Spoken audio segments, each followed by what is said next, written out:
Ventureman.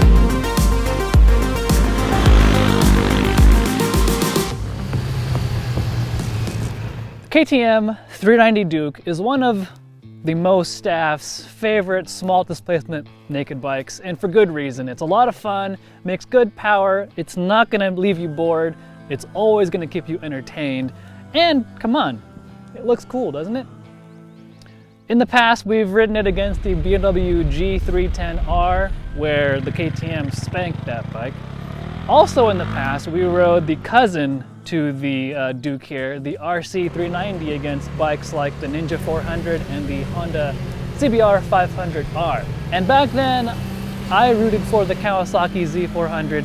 Mr. Burns over here rooted for the RC390, and we thought, man, wouldn't it be cool one day if the naked cousins of both the KTM and the Kawasaki, at the time, the Kawasaki naked bike didn't exist, but imagine if you will.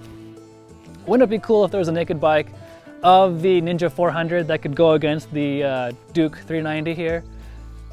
And that's what we have with the Kawasaki Z400.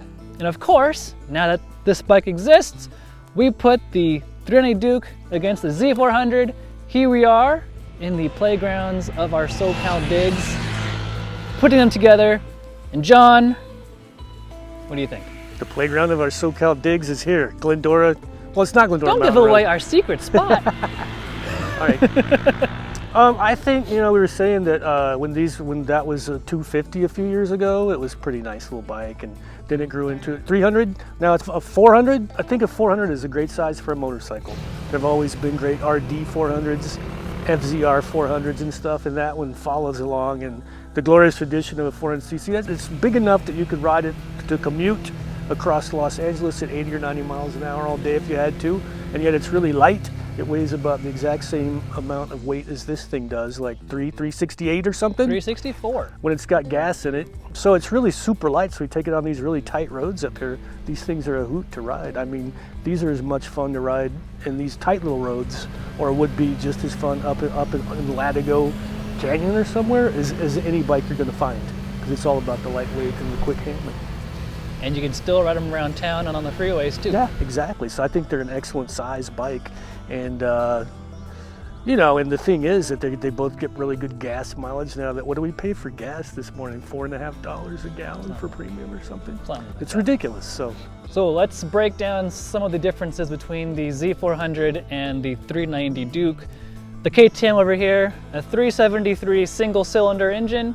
The Kawasaki, a 399cc parallel twin with 2 cylinders. On the dyno, the KTM made, I think it was 43 horses and change. The Kawasaki also made 44 horses. So these two bikes are separated by about 1 or 2 horsepower. Same thing with torque, about 25-ish pound-feet of torque between the two of them. So they are super equally matched. However, if you look at the dyno chart, you'll see the KTM in the meaty part of the rev range makes more power than the Kawasaki. It's not until the Kawasaki gets to rev really high up that it makes more power than the KTM. So that requires different riding styles, and I think, John, we saw that riding through here, right? I've kind of only got the one riding style that I use over and over, but they're both quick enough for me. I think, like we learned at Laguna Seca on the RC version of the KTM last time, seems like it has a little bit more torque down low, kind of the nature of a big thumper, a big single. The Kawasaki, for it being kind of a high revving twin, still pretty potent in the middle of its RPM range too.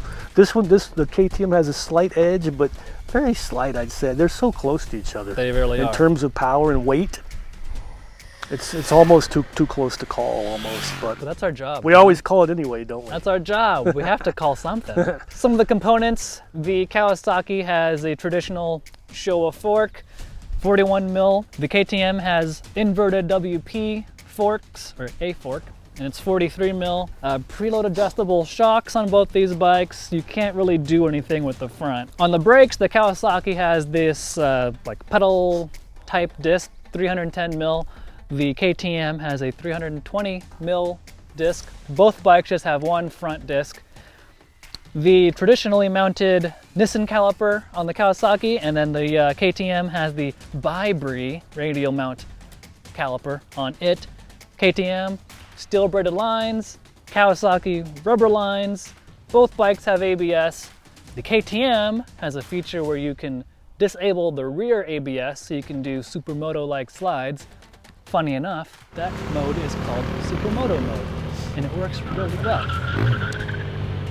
So yeah, John, what do you think of the different components on the bikes? The KTM actually looks a little bit cooler just in terms of its componentry and all. The Kawasaki is a little bit less expensive, and it's kind of reflected in some of the components, like the Duke, of course, has the TFT dashboard up here, which is pretty cool in different ride modes. Its fork is inverted, whereas the Kawasaki's old school right side up. Not that it really makes much difference, but it kind of looks cooler. The new 790 Duke up last time we parked it next to this guy, and the 390 actually looks kind of cooler and more hep cat. But the Kawasaki, you know, is what it's always. Kawasaki's are famous for being a bulletproof, work a day, every day, jump on that thing. You're gonna, you know, it's not ever going to fail to get you where you need to go. Not that the KTM will either, but I rode that up from my house in Orange County this morning. I was going 80 and 90 on the freeway all the way here. And there's very little buzz in that little Kawasaki Twin. I mean, they've engineered it to be so super smooth. If you didn't know what size bike you were riding, you'd think it was like a big touring bike almost. Not like this, right? Not like that.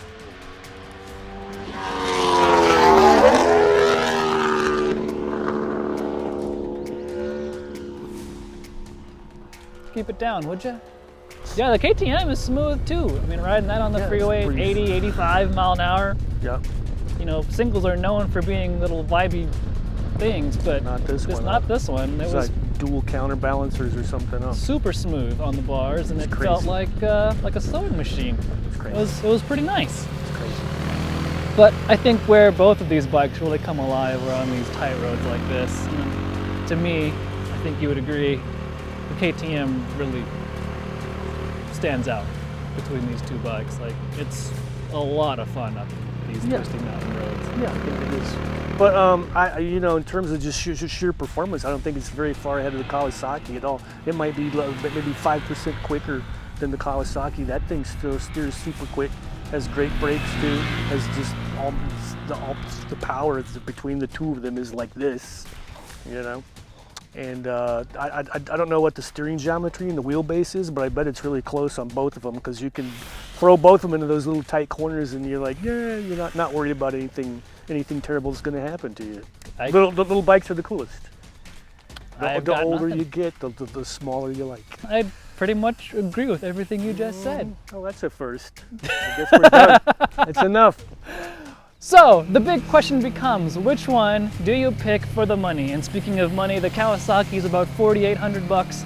KTM is $5,400 bucks, in that ballpark. If it's your money, what do you buy? You know, for around 5,000, they're both basically giving these bikes away, I think, for the level of technology.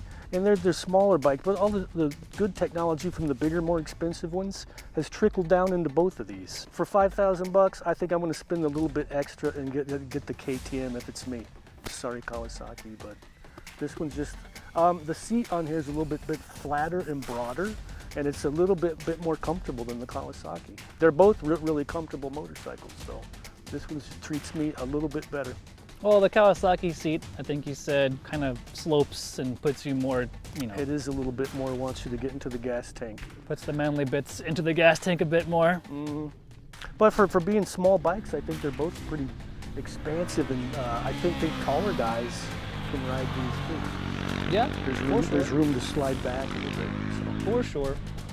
Well, John, again, I would have to agree with you. I would pick the KTM myself. I would save up a few extra shekels, go for the KTM. It is just a riot to ride, and it's pretty civil on just regular riding around town on the freeway stuff, commuting around town too. Nothing against the Kawasaki, it does all that fine and well, it's a great everything bike. The Kawasaki perfectly fine, but doesn't get my excitement levels up very high. KTM does it for me. which is weird to say because at the racetrack with the Ninja 400 and the RC 390, I picked the Kawasaki. And now that the Kawasaki has shed some fairings and put a headlight in the front like this one, I suddenly picked the KTM. So just goes to show what a little bit of difference in styling and design can do for you. But nonetheless, John and I both picked the KTM as our preferred small displacement naked bike of choice. But of course, being who we are, we have a whole written comparison too, which you can find on the digital pages of Motorcycle.com. So go there, read that, and of course, if you like this, click the like, subscribe, all that good stuff. And ciao, see you later. Bye-bye.